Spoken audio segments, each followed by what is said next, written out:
Hi everybody, my name is Luis Gutierrez. I'm the host of RoadRunner Radio. I'm going to be passing it on to Diana, and they're going to talk about a very serious subject that needs to be talked about. Here you go. Hi, my name is Diana Juarez, and today I'm here with Jennifer España. Antonia Ansudes. Today we're going to be talking about Suicide Awareness Month. September is Suicide Awareness Month, for those of you not aware of it. Right, so there's this giant stigma with mental health issues. And in this case right now, given the topic, depression specifically. I do think there is this issue with how we possibly also portray depression, because I think we always portray it as this very big thing. There's always a big event following it. You're come from a bad house situation, your parents are abusive, you're in an abusive relationship. There has to be a catalyst, I guess you can say, for it. It's not just a chemical imbalance, which is usually what it is for everybody, an average person. That's not to say that it's not bad when you are in an abusive place and that does trigger it, but it is kind of annoying to see other people getting ignored because they don't have their mental illness validated in a way, because they haven't earned it in a weird way. Well, I'm sorry. Have you ever gone through depression? Do you feel not me, not personally? But I've had friends who come to me and they're like, I feel really horrible, and my parents don't want to help me. They don't want to acknowledge it. I think a lot of the problem has to do with the way it's portrayed in media, where depression is seen as I'm feeling sad today. And depression, it goes beyond I'm feeling sad today. It goes beyond I'm having a bad week. It's apathy, it's perpetual exhaustion, it's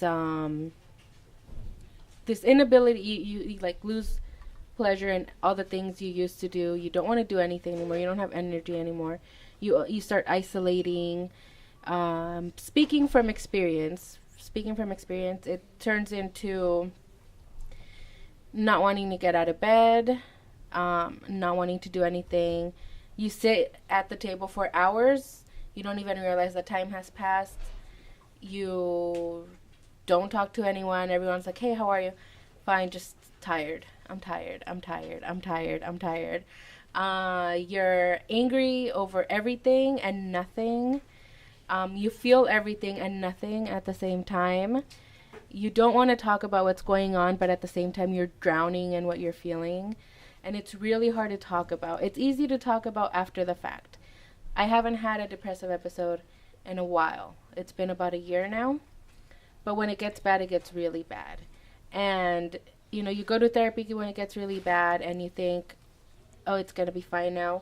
So you feel better and you stop going to therapy. And I say you, but I'm talking about myself at this point.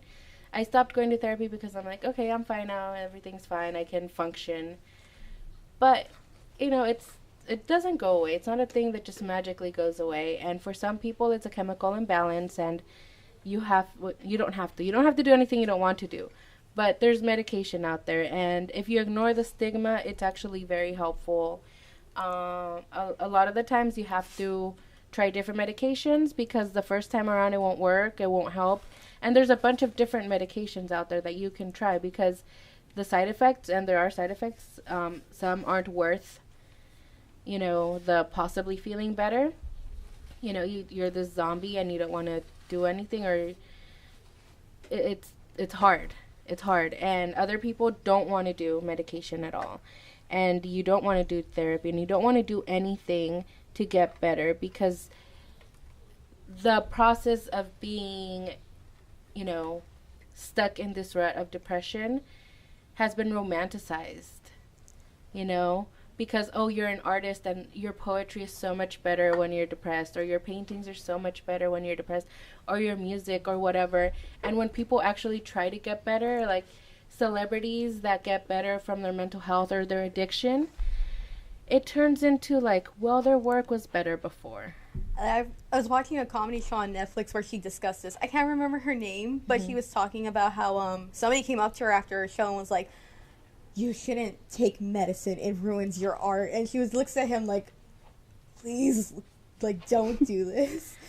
And it's like, do you think people feel entitled to your art? Like, you're better when you're sad, or you're better when you're angry, than you're, like, when you're calm and at ease for, like, once. Well, what you were saying about going through all your phases of depression, I can relate to that. During the summer, I lost my grandmother, and I felt like I was getting to that place where I didn't want to be anymore. I didn't want to be here. I didn't want to do things, and I just found myself crying most of the time. It was a really tough couple months, but when you have people like Danielle to help you through everything, then it's worthwhile. Always reach out to people that you care about if you don't want professional help. But if you need it, then you should get professional. I do think it's really nice if you have friends to help, but yeah, you should go get a professional opinion if you can. I do know that's not available to everybody, which is really terrible. Mm-hmm. But if you can, try to get help. I know there's a few apps coming out where you could talk to some professionals, like not full on like a therapy session, but like maybe just get some help at least to get talked down, like away from the edge, because there's this thing where people, they talk about suicide and they say, oh, well, they were weak. They were cowards. They took the easy way out. And when I was younger, I thought the same way until my depression got so bad that all I could think of whenever something, like, in retrospect, they were little things that I can deal with now, but at the moment I couldn't deal with.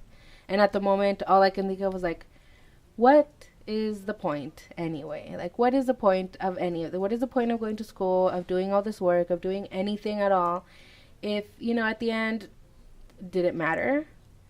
So it turned where there was like this bright green exit sign in the back of my head always. And I never saw it as suicide. I never thought of it that way until my therapist forced me to think of it that way. Because to me, it's like, well, I'm just going to leave now. Like, peace out, I'm done. But when she forced me to think of the severity of the situation, it made me realize, like, hey, I am very much not okay. And I know my parents didn't know, my family didn't know, but having a support group is very helpful. It doesn't have to be family, but it can be your friends. And I reached out to my friends, and I was like, hey, you know what? I'm very, very, very not okay right now. I'm very not okay. I don't think it would be a good idea to be alone right now. Can you come over? And I've never done that because in my group of friends, I'm always the person everyone goes to for help. I don't ask for help. I've never had to ask for help. And asking for help was the hardest thing I ever had to do because I wasn't used to that. And it changes the way people saw me and I didn't want that. Because I always wanted to be the go-to person. Like I'm the helper, not the other way around, So it was really hard to put that pride aside and be like, no, I'm not okay, and I do need help. And if for anyone that does listen to this, and you can reach out. You're not weak because you reached out. It's the opposite. You're stronger because you reached out and you realized that there was a problem. Yeah, I totally agree. Do you think the portrayal of suicide in media kind of makes people not want to reach out for help? Like, they're like, no, I could deal with this. I have to be strong on my own. Well, like 13 Reasons Why. I hate that show, by the way. Well, but, yeah, I think part of it has to do with upbringing, culture, because some cultures, like, there's no depression, there's no anxiety. No, you just got to pull yourself together and get together, because life goes on, life is hard, and our parents there was no such thing as depression for our parents, which is a lie. They just didn't call it that, so I think it's hard for parents to admit that their kids need that kind of help because it's an invisible thing. Just because you can't see your brain, it doesn't mean it's not sick. There. Also, they feel it probably does reflect on themselves, like, oh, my kid's depressed or has anxiety and it might reflect badly on me, like I did something wrong. Which isn't the case. It's just sometimes your head's like that. It's not the fault of anybody. Mm-hmm. It's just how your body's made sometimes. But I do think what you said about how you're brought up will affect how your parents view that is true. And that's sad. like, I think we are kind of getting to a point where more parents are kind of realizing, okay, now this is a problem. Our kids do need this help, but they don't know how to help. Yeah, some parents don't realize their kid needs help till their kid's in the hospital because they attempted suicide. And then it's like, oh, well, I've had friends whose parents were like, well, they're fine. You know, there's nothing wrong. They're fine. It was just an accident. You know, and they'll do anything to hide the scars, and they'll do anything to have nobody find out ever. And then on the flip side, it turns into like their kids are shamed and they feel like they're an embarrassment or a disappointment, and they don't talk about it because they don't want their parents to feel ashamed.